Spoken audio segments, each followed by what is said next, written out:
MV 的内容好像跟神话故事有一点不太一样。我以为会演 Andromeda 被拯救的故事，然后 MV 当中出现另外一位女性，不知道是谁。不过 MV 最大的亮点应该还是在 Andromeda 身上。你们懂我在说什么？整体来说歌曲还不错，旋律还蛮洗脑的。Hello，大家好，我是艾瑞克。今天想要和大家分享的是 Interferon 的 Andromeda。我已经有一阵子没有听他们的歌了。我记得第一次听他们的歌应该是 From Afar。最近刚好看到这支 MV，就顺便回味一下他们的歌曲。然后我必须承认，我是被 MV 的缩图所吸引到了。我猜不少人应该也是跟我一样。那我就稍微介绍一下他们。Interferon 是一支来自芬兰的民谣金属乐团。那乐团的名字来自于拉丁语当中的持剑者，完美的体现了他们对融入芬兰民间传统的史诗旋律金属的勇士般的态度。近30年来，他们发行了9张录音室专辑。每张专辑都展示了他们独特的、融合了激进的死亡金属、高亢的旋律和传统民间乐器的风格。他们的音乐讲述了古代战争、北欧神话和战士精神的故事，引起了世界各地歌迷的共鸣。那乐团从地下英雄发展成为国际民谣金属的偶像。其标志是坚持不懈的巡演、广受好评的专辑以及对记忆的坚定承诺。从亲密的俱乐部表演到欧洲、北美及其他地区的主要节日舞台，他们继续为全球观众带来史诗般的音景。他们的特色就是以其刺耳而干净的人声、双吉他、键盘还有民谣乐器的标志性组合，影响了无数的乐团，并帮助定义了现代民谣金属声音。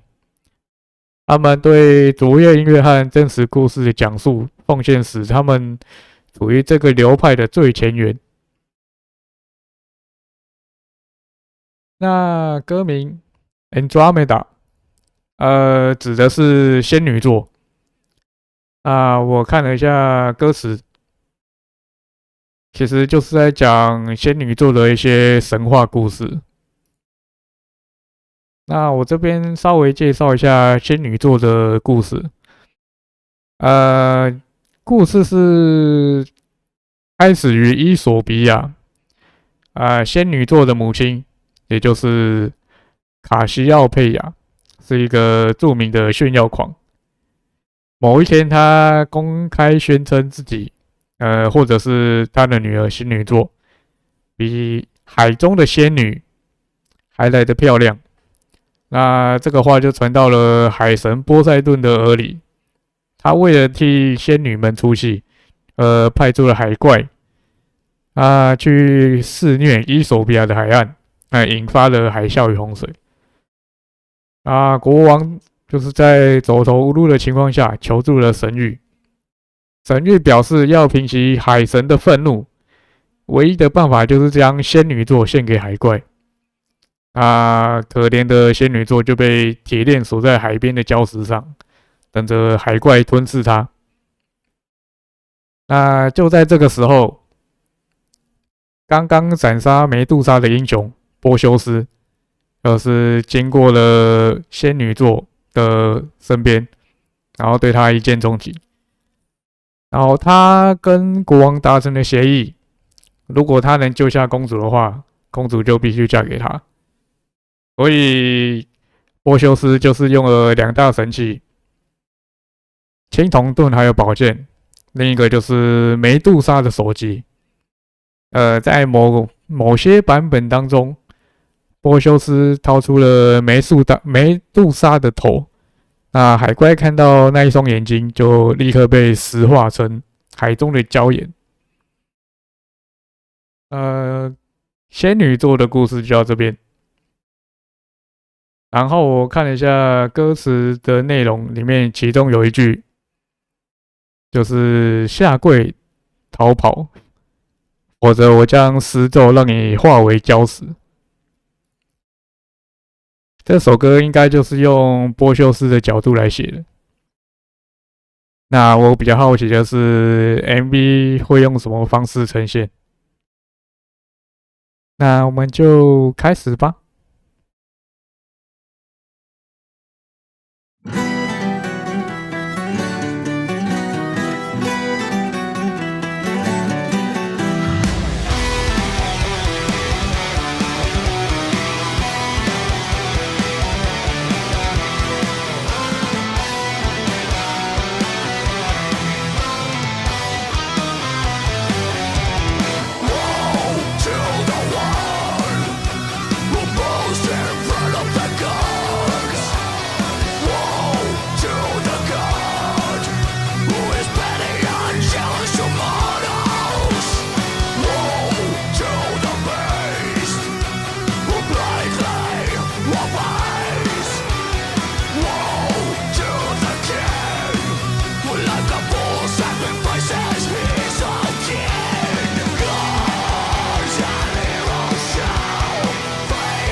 结束。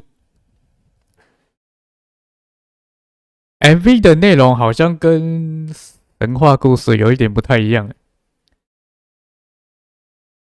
我以为会演 Andromeda 被拯救的故事，然后 MV 当中出现另外一位女性，不知道是谁。不过 MV 最大的亮点应该还是在 Andromeda 身上。你们懂我在说什么？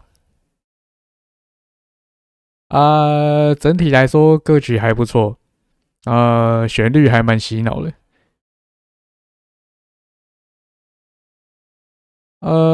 然后这应该是我第二次介绍过跟星座有关的歌曲。之前介绍过君爵的 Pisces 了，那个 Pisces 是双鱼座，星座本身就是跟一些神话故事有关系，所以写成歌好像也是蛮适合的。说不定之后还会找到其他跟星座有关的歌曲。我觉得这首歌还蛮适合给刚入门金属乐的人。那也希望你们会喜欢这首歌。